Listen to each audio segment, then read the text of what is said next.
Hey guys, how are y'all doing today? My name is Franchise Fanatic and welcome back to the channel. And today for you guys is another movie review. Today we're finally tackling the first film in the, I guess chronologically, the first film was Godzilla, but first film in the canon, I suppose, is Kong Skull Island. This is the only movie in the MonsterVerse that I have seen. I'm currently watching the show Kong, or the show Skull Island, which is like an anime on Netflix. But before we get into the review, I just want to say thank you to Recon Trooper for sending me that awesome little box set thing, and I also have a little interview for you guys coming up right now before I get into my actual review of a character here that we have in the studio, in the Franchise Fanatic studio, that claims he is from Skull Island.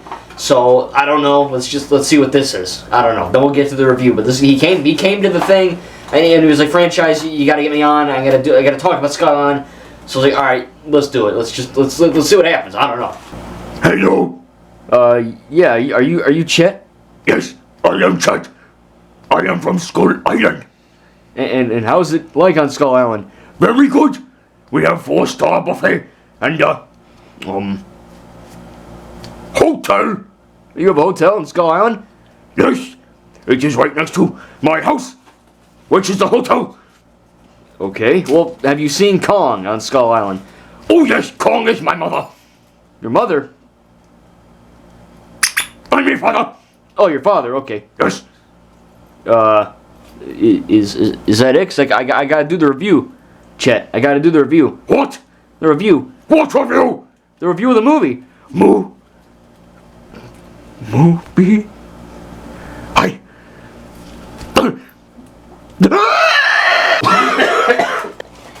Okay, well there you have it. That is Chet. He claims he is from Skull Island. I cannot confirm or deny that, but at least he got to kind of express his thoughts, I guess. Kong Skull Island. Let's do it. So yeah, this is, like I said, the only movie in the MonsterVerse that I have seen. I really freaking like this movie, though. As you can tell by the title, this is an underrated masterpiece. Now, I do have this one on Blu-ray. This is from the box collection that I got. So it's got the little red 12 on it. It's clearly not from here. I mean, hell, the back isn't even in English, but it does. So I don't know what it says. I don't know. It's probably cursing me out or something. But it does play in English, thankfully. No glitches, no nothing weird. It totally works. But with that being said, yeah, man, I freaking love this movie. I mean, like it's genuinely better than it has any right to be. And when I say that, I mean that, when I think of King Kong, I think of a giant-ass gorilla who's going, that's what he's doing, right? And he does that in the movie. But, you look at like the old black and white stuff, or even the Peter Jackson movie, which I haven't really seen all the way through. But it's just like, all right, he's mad and he's an ape and there's Jane or something, and I don't know. But this one, it's like you're actually building on the lore. You're actually establishing Monarch, and you have these really, really good characters. I mean, I swear to God, this movie, like I said, it's 10 times better than what you thought it could be. It is, I mean, as far as like cinematic universes go, you got like the MCU, for example, with Iron Man, the DCEU with Man of Steel, the Skywalker Saga with the Phantom Menace. I swear, out of like those three, for example, Kong Skull Island, I swear to God, is better than the Phantom Menace, Iron Man, and Man of Steel. I'm not even kidding. This movie is outstanding. The CGI in this movie is, quite frankly, awesome. There's one or two shots, like there's one shot of like these when they first get onto Skull Island before Kong starts wrecking shit. You see these deer, and they're kind of poopy looking deer. Not that they have poop on them, they just look kind of poop in terms of quality. You know what I'm saying? So they're not the best there. But whenever Kong is on screen, and whenever any monster or animal on Skull Island is being shown, or even like the the explosions or the cinematic effects or what have you, the green toxins that Tom Hiddleston's character is kind of just banging on through and slicing up those guys, and the blue blood everywhere. I mean, the movie genuinely looks incredible, but the CGI really holds up for, like, I think a 2016, 2017 movie or something like that. It really looks effing good. It's a phenomenal looking film. In terms of the shots, I mean, this movie, I mean, it's one of the best looking movies I've ever seen. I mean, straight up. Like it's crazy. Like, the shots of, like, the helicopters, or because it's kind of takes place during the Cold War, there's a lot of really awesome slow-mo shots of the helicopters, of like this, I think it's like a Nixon bobblehead, and you can hear, like, the sound design is also incredible. You're like, that, of the bobblehead or whatever. Again, the explosions look really great. Kong looks basically photorealistic. The water, the water effects, the water displacement when he moves, and I mean, that looks photoreal. I mean, it's incredible. The other, obviously Kong is going to take precedent in terms of the CGI, but every other one looks really good as well. But again, just the way the movie is filmed, really, really great stuff. There's some really good angles in there, really great, filmmaking in terms of how the camera's moving throughout certain shots. There's a really cool scene in the very beginning where they're all landing, and you see them all getting their gear out of their helicopters and whatever. And just like the camera kind of tracks and dolly, and it like zooms through the helicopter, or again, it's got like this Matrix style shot where like they're just pumping Kong full of bullets, and you see like the bullets kind of slowly rain down, and the helicopter rotors are just in slow motion in unison, just again with the sound design. It's incredible too. Like Kong, this obviously sounds great. All the animals sound menacing and really cool. But there's little moments like where they play, the music, and the music is good. It fits with the time period and all that. It's good music. I don't know if I listen to it, outside of movies, but the songs that are featured in the film are pretty good. But there's one scene where they're all landing on the island, like I said, and they're listening to this Black Ops Cold War style music. I swear to God, it's the same song in that game, and they both take place during the Cold War in the jungle or whatever. So that's kind of cool. But you see the Kong is like throwing a tree branch, and you hear this guy go, "Watch out!" or "Look out!" and you see the tree branch hit, but the music still plays. And as soon as the tree branch just smashes through that effing windshield, kills those guys, explodes the helicopter, music instantly turns off. And that shows the gravity of the situation, right? So, I mean, the music in general is great, but the sound design is also straight up incredible. I mean, everything they do is really, really great in this film in terms of sound. Again, the acting, you got a stacked cast, man. You got Samuel L. Jackson as Packard or whatever, Brie Larson as Mason Weaver, Tom Hiddleston as some guy, I don't remember his name. He's a great character, I just don't remember his name, which is bad. And then you got John C. Reilly. I mean, there's a lot of MCU people in this movie, right? And I think that's kind of cool. I guess Samuel L. Jackson's Mace Windu, but you know what I'm saying, a lot of the stuff is from the MCU. And it's really, really good acting across the board. There is one or two scenes with Brie Larson. I don't know why the internet has a hate on for Brie. I don't understand it. I don't know what she did. Maybe she's Republican. I don't know. But everyone seems to want to crucify her at every second chance, especially with the Marvels coming out. Good freaking luck to you. But with Brie Larson, I don't have a personal vendetta against her, so that's not why I'm saying this. But there's one or two moments where her acting wasn't the best. There's like little montages in the movie which are really cool of like Brie taking pictures. Brie Larson snuck on a set. Mason Weaver is on the set, and she's taking pictures of like the Weequay or the Weequay tribe or whatever they're called. I know Weequay is from Star Wars. All right, give me a break. I don't remember the name of the tribe, but they're John C. Reilly's tribe people that they go to on Skull Island. And there's little montages where in the beginning she's taking pictures of the soldiers. She takes pictures of different things throughout the movie in kind of like, I don't want to say montage form, but in kind of like that, like half montage, where they play music and it's like this really jovial thing, and she's taking pictures and she's laughing and they're all having fun, and a shot cuts to Brie's character and she's like, and it's just like she's just like changes like that. There's little moments like that where I feel like the joy that she's supposed to be feeling in this scene is a little bit lacking, and there are a few moments where they try to be a little jokey, a little funny. Some of it works. I think John C. Reilly, his jokes mainly land. I laughed out loud where he's shaving and he's talking to that guy, like the guy in the blue. He gets killed, like his arm gets ripped off by the pterodactyl bird thing, and they're kind of talking, and he's like, "I can't tell if I'm talking." What? And then the guy's like, "What?" Like that. I think that's kind of funny. I like that, he's like, "Oh yeah, they're really fucking big ants." I'm like, okay, that's funny, because they are really big ants. And look, as a dude, I'll kill a spider. I mean, I don't like spiders, but if anyone knows me, I have a really big phobia of ants, especially like really tiny ones and like a big cluster. I just want to get a flamethrower and just, we're not doing it. But in this one, if I saw a big ass ant like that, my pants would be pooped and I would be screwed. So that would be not a very good scene. But I think that's funny where, he mentions that, and then there's another moment where he's like, "Oh, I call them the Skull Crushers or whatever." And they're like, "Oh, is that what they're called?" He's like, "No, I just made that up because it sounds cool." They're like, "Oh, okay, yeah, that's cool." So there's some funny moments in there. But there's also moments where some of his lines don't work, or some of his jokes don't work. There's one or two jokes with Tom Hiddleston which fall a bit flat. I really couldn't even name any. There's just a few times where You know, like in movies where like they say a joke and then they kind of pause for a second, expecting the audience to laugh before they continue. It's like a stand-up comedian being like, poop or something. I don't know why I keep saying poop. I swear to, I don't have the thing. But he says that, and you know, the audience is supposed to go, ha ha! You know, they laugh and he waits till they're done laughing. It's like that in that movie a few times. It's kind of like that, like MCU-itis. What I mean by that, or I guess Ninjago-itis. You know, like Ninjago isn't really a comedy, so half the time when they try to be funny, it doesn't really work for me. Dragons Rising does. The old show, it's hit and miss. The MCU has a lot of funny movies that are funny, and then you get the occasional scenes where they're kind of popping up more frequently, where you're supposed to laugh, but you don't. It's kind of weird. Kind of awkward, you know. Same thing happens here. Again, I genuinely couldn't really even name any here because I watched the movie 3 days ago and I kind of forgot what I was saying regarding that. But genuinely, though, you know, 1 or 2 moments where I was like, I don't know, you know what I mean? They're like, Dear Billy, like, I get what they're doing with that. Oh no, I remember. It's been a long day, okay, trust me. It's a crazy day. But basically, this guy, I don't know his name, but he's like the weird dude. The black guy's like, are you serious, man? You want your bed? He's like, yeah, we did the best in the situation.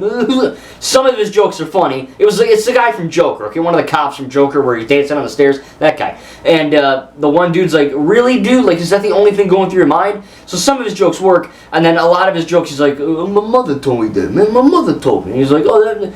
He's like, what? Oh, really? And it just, like, the camera lingers on this guy for, like, a second, and you're supposed to laugh. It's a bit cringy.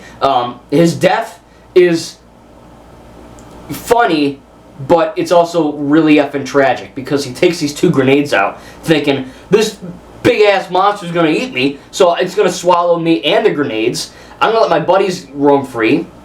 It's gonna be gravy. And instead the monster just bitch slaps him with his tail, and he goes yeeting across the thing into the rock. And yeah, it's funny because, I mean, it's funny, but it's also really sad and dramatic at the same time because it didn't go the way he wanted, and he died. And yeah, so there's moments like that which, you know, some work, some don't, but most of all, things really do end up working, and that's because of the writing, right? When you watch a monster movie, you're signing up for a big monster, a big monkey, beating the crap out of people, right? Tearing shit up, grass, you know, beating, killing other big monsters. That's what you do, right? That's why you watch Kong Skull Island. You don't go into the movie for dramatic character acting. And I know that the later MonsterVerse movies, the Godzilla, Kong ones, whatever, again, I haven't seen them yet, but from what I have seen, a lot of people are saying that, you know, oh, the action is effing great, but when it comes to the characters, they're a little bit lacking, or they're just kind of all standing in a room, just watching shit happen, and then they're like, look, oh my god, Kong, Godzilla, you know. Look, I haven't seen them, but that's what I am told. Could be wrong. Don't spoil it. I'm going to get to them soon. Don't worry. But in this movie, every single character has a reason to be on the island. They're all well written. Thank God there's nothing woke. I know they're like, Mason's a girl name? It's like, I don't know. I wasn't born during the Cold War, so I don't know. Maybe it is. Who cares? But, you know, nothing woke, nothing crazy like that. Every character gets a chance to shine. I think that, you know, Tom Hiddleston obviously being like, for once, he's like the cool hero instead of the cool villain, which is kind of funny. I don't really buy Tom Hiddleston's character as an action hero. He's just too skinny and too green bean looking for me to believe that this guy's a badass. I get it. You know, they paint him like that in the movie, but what are you going to do? But no, I mean, there's some awesome, like, really awesome moments, especially, one of my favorite scenes in the whole movie is where he gets the katana from that guy, and he's just, like, cutting those things down in slow motion. I mean, it's a scene that comes out of essentially nowhere, and it has no right to be as badass as it is. And then you get the amazing story in the beginning where this dude kind of falls out, and it's like a Cold War, you know, kind of like a battle royale type of thing, where, I don't know about you guys, but I've always had that thought. I don't want to be in war. War effing sucks. War is only good for Call of Duty, alright? But I've always had that thought when I was a kid. What if me, Franchise Fanatic, what if Franchise Fanatic was in a war, right? And I'm fighting for, say, you know, X group, and, I don't know, some other guy who doesn't like the sequels, for example, we're fighting to the death, theoretically. And, you know, he's on the other side. And what if we were, like, what if I was the last guy on my entire team, and what if he was the last guy on his entire team? That always interested me, because it's like, if there's only one guy left on both sides, are you actually going to kill each other, or are you just going to be like, this shit isn't worth it, I'm not doing that? They do end up fighting. Well, the guy effing shoots at him and misses completely.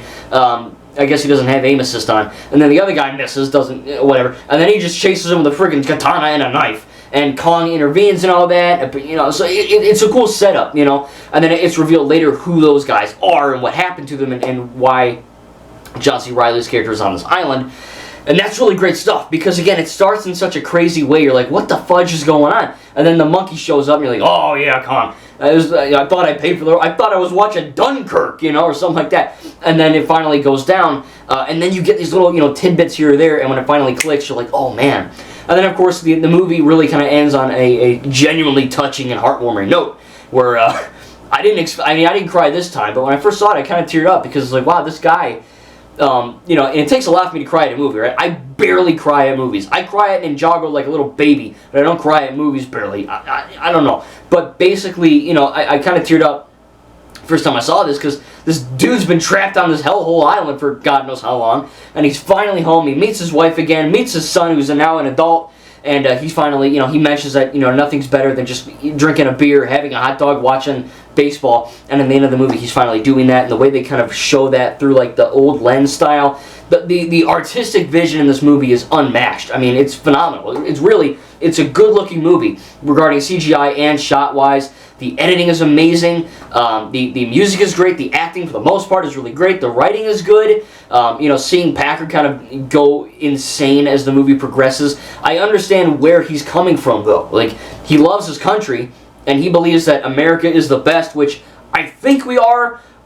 I don't really know right now under Yahoo in the White House, but maybe, I don't know. We're probably going to get nuked tomorrow by China or some shit. I don't know. But I like to think that, yeah, we are the best country. We're the most badass. Obviously this guy is like the most insane form of that. He's like the ultimate American hero, dude. But it's crazy to think that, he really does love his men, his soldiers, and he wants to fight for his country. And when he sees this giant monkey destroy half of his, soldiers' buddies, he's like, I gotta go kill this monkey. Like, screw, I don't even care about Chapman or whatever.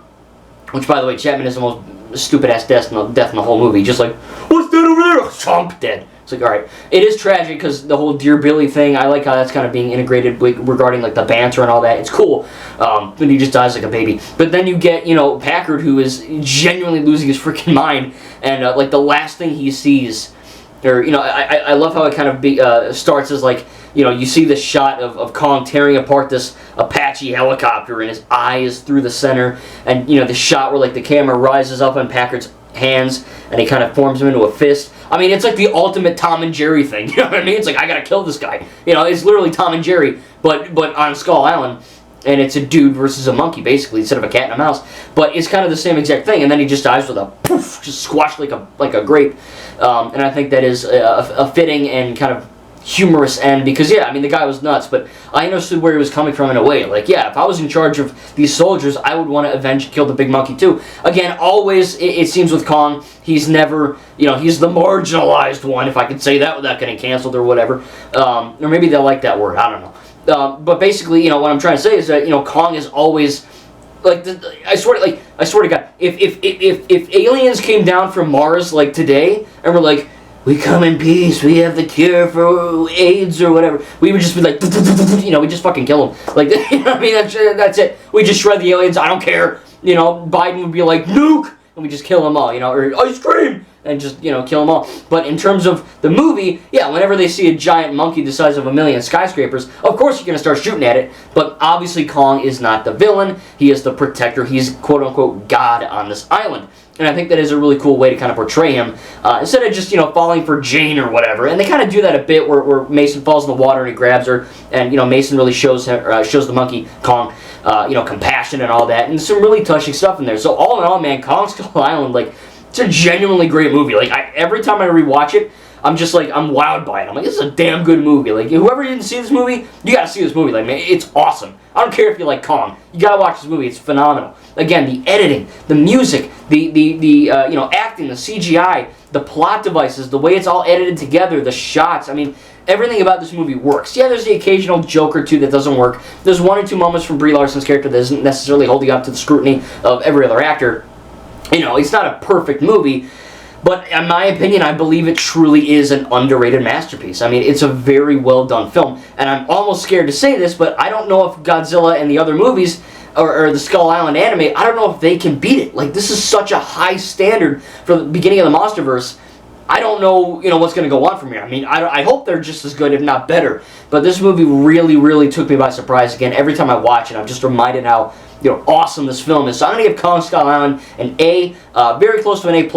Again, when I say, like, this movie is literally in my top 15 favorite movies ever made. Like, it's, like, I think it's that good. Like, it's a phenomenal movie. Like, I watched it the one time and I was like, wow, this is great. And I can't wait to see the rest of the MonsterVerse now that I actually have access to it. I'm currently watching the Skull Island anime. There's about 8 episodes, about 20 minutes each. I'm going to watch all 8, and then I'm going to review that show before I move into Godzilla, which was the first one made, but the second film in the chronological list of the MonsterVerse. So tell me down below in the comments what you think about Kong Skull Island. I had a lot of time, I had a lot of time.